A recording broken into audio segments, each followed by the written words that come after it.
me, you feel me? I come like this every day though, you feel me? And I keep a little money, I ain't gonna show y'all that though. I might get robbed or something. You wasn't dressed nothing like, he wasn't dressed nothing like that yesterday, lying. This is my son, I dressed him. I don't know where he went with the shoes though, you know. Man, it's cool for these. You hot because you missed it. Your money was funny that weekend or something? Oh, excuse me, that ain't nothing about 5 million.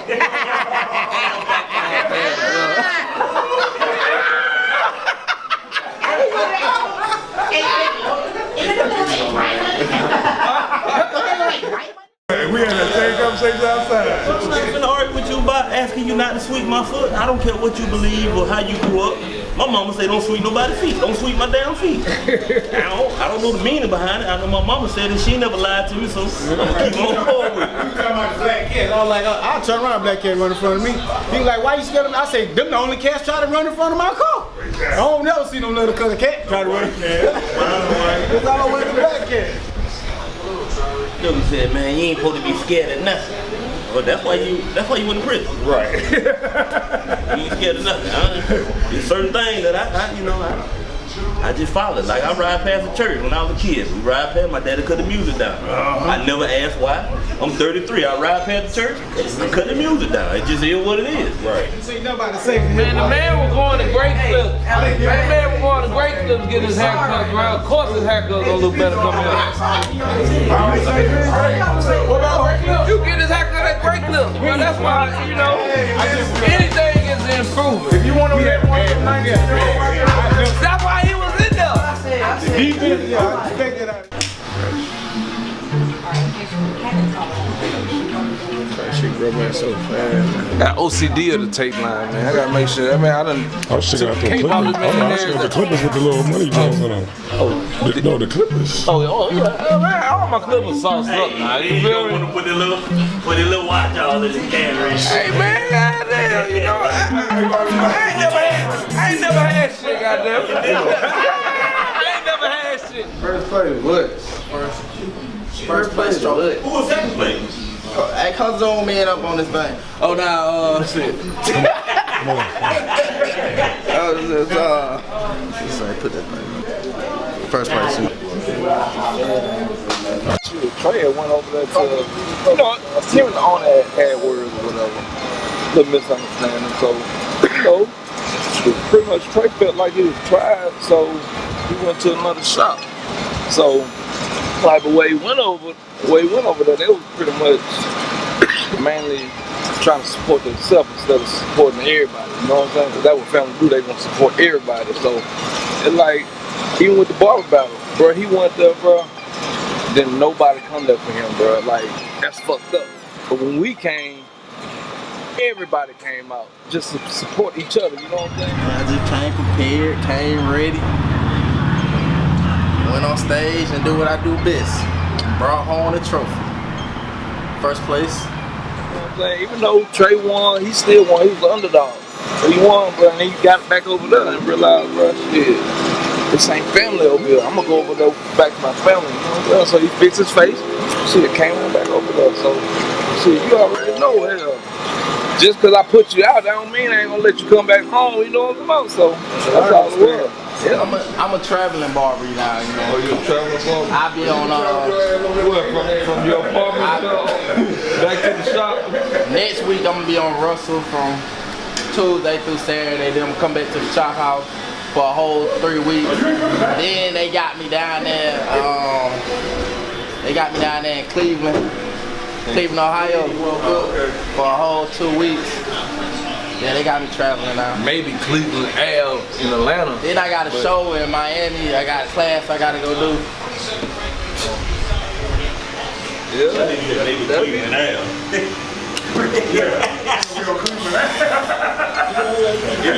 Whoa. You see how that lady looked at you right now? This ain't a J-Bo featuring Trey. I just competed against old clean cut Trey. I was the one he won the little first place trophy on or whatever. You know, I'm gonna give him his props, man. You know, he beat me, he outsmarted me or whatever. So, you know, I took it like a man, but guess what though? J-Bo don't never give up. So I'll be back in the thing too. When is Trey? Hey, I like this. Keep talking. We never seen this side of J-Bo. Got you on camera. When the lights come on. However, everybody that know me and that know Trey, they already know who better. So that first place don't mean nothing to me. You dig me? I outcut Trey every day. What you work? 6 days a week? I still outcut you 7. Feel me? I want my trophy back. And if he lose, he can take that little one right there that I ain't touched since. That guy in this game tonight needs to be pretty wild. And waiting for this team to look like the USF we expected to see.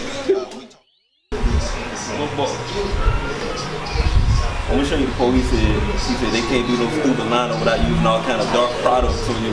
So I'm not gonna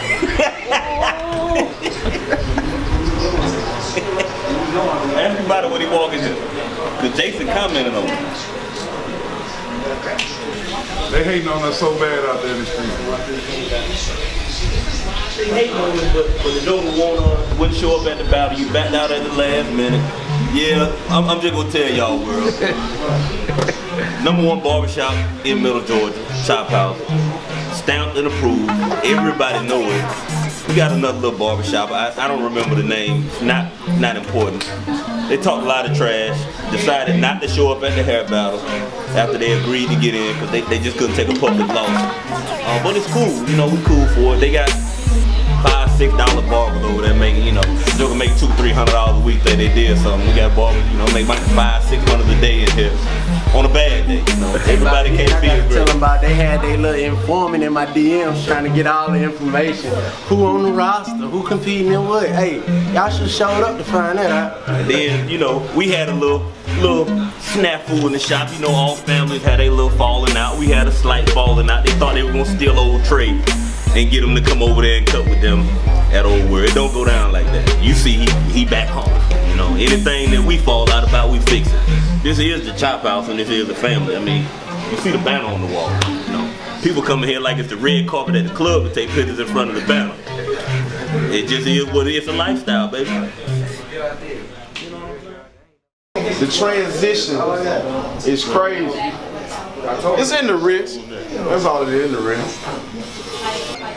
You want to get it close as possible on the bottom part, and then he like to keep his dark on top, you know what I mean? So really, I mean, it's a whole lot of techniques and a whole lot of ways to skin a cat, you know what I mean? But what he's gonna do is, like I said, it's really just in your wrist game, man.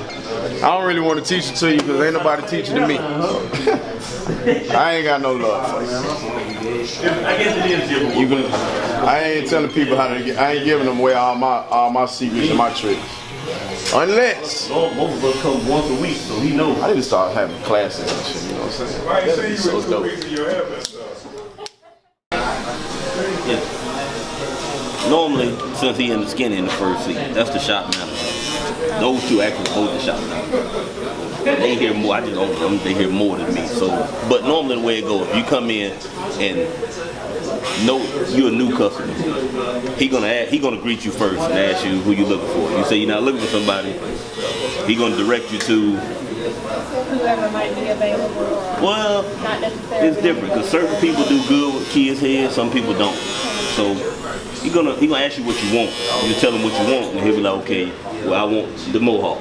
He not gonna send you. He might send you the tray. He may send you to him. He may do it.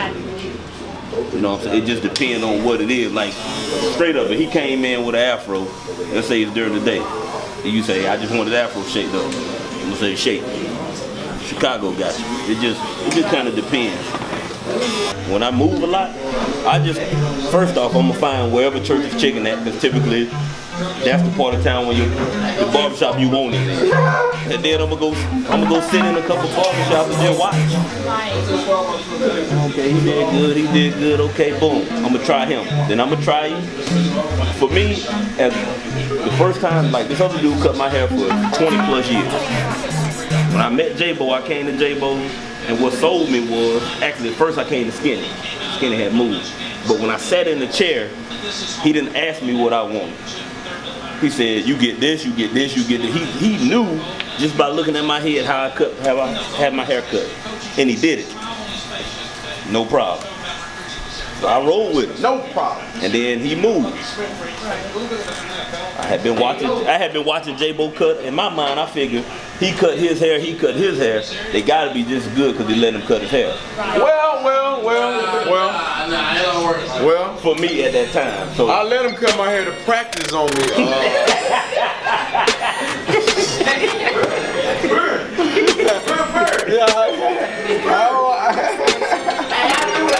Come on, Bobby said. Hey, I already knew what Bobby said. Been skinny since you been official Chophouse family. What was the first year? Well, what was that back in when I moved here? Well, we talking about Chophouse was back in international. Well, we gonna include that. International, where that was been about 4 or 5 years, man. But right here at the Chophouse, this location with all these great people since July of this year, 2017. Or whatever, but I ain't going nowhere. I come back to build my name up and take over like I once had before. And it ain't gonna be hard, the same stuff, different day. You was kind of devastated when you left the last time. No, it shook up the city, boy. It was a lot of people started growing dreads and stuff after I had left, man, or whatever. But I guess they didn't know that J-Bo was here. They might have do, I don't know, or whatever. But I don't know, what's the question you asked me? I forgot. Then you went down there to Corpus Christi, Texas and took that city over. Well, I was smoking boots down there too, man. A whole lot of it going on. Pretty much anywhere I go, I'm gonna leave a trail of 5 haircuts. You know what I'm saying? I'm just gonna blaze a trail of 5 haircuts. That's just really what I love to do. And kids. And what I live, kids, hold that down. Hold that down. My old lady see that, boy. Kids. Trying to get out on me, but nah, man. I love to do it, and you know what? Believe it or not, bro, I'll probably blow out. Believe it or not, I'll probably cut hair for free.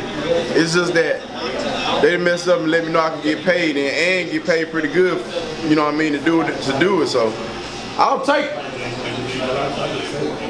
I'll take it. No, I woke up on a Monday and decided that I was gonna cut hair. I was 21. I had just got out of the military or whatever. I was ripping and running back and forth from Memphis to Atlanta. And I slid over to South Carolina. And one day I just got up like, man, I'm gonna try to cut hair. And I just happened to be real good. I don't know where it came from, bro, because I ain't never cut hair before. Like, I ain't grow up on the porch cutting hair and all that stuff. I ain't do all that. I just happened to be like really, really, really good. Fun, man. I love it though. This is a challenge every day, you know what I'm saying? Because ain't two haircuts.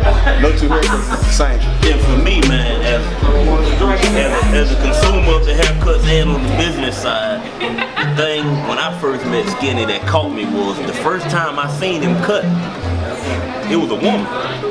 And I'm like, man, I thought to myself, he must only cut women hair. Then he laid the chair back on her and did her eyebrows. Oh yeah, boy. Then she got up, then her son got in the chair. Ladies, eyebrows. Stop letting them Chinese ladies mess y'all up with that wax stuff. Just come to me, I'll line them up right, and then go get them waxed. You know, I get tired of seeing y'all just messed up. That's a pet peeve of mine, man. Ugly eyebrow, I don't like them. I don't like them. I can't stand them. And I'm gonna be honest with the people. I made a personal request when Skinny moved to Texas, and I made the decision that we were going to buy the Chophouse. I wanted to do it with my team, so I called J-Bo. We got Skinny on the phone on Freeway, and I said, "Look, bro, I'm in a position to make this happen. I ain't gonna do it if you don't come." What my shirt? He said, "Give me a day or so. I'm gonna call you back." He called me back 20 minutes later and said, "I'm coming." Everybody thought I was bullshitting. Oh, Skinny ain't coming back. 3 days later, my boy was here. And we've been on and running ever since then. Man. And I left a good situation down there in San Antonio too, man. I don't want people to get it twisted and be like, "Oh, Skinny came back because he wasn't doing his thing out there in Texas." Oh, no. I was eating. I'm talking about eating, but to go into a business venture with somebody who you look at as family, you know what I'm saying? That's a blessing, you know what I'm saying? So, yeah, that's real. So we're gonna start here, but this is not my last stop, you know what I mean? We're just gonna get this one Chophouse booming, and then guess what? We're gonna put up another one in the 8th, you know what I'm saying? Cause I got to take my talents to South Beach. I need to be cutting like Mayweather hair or somebody like that, or T.I. or somebody like that. That's real.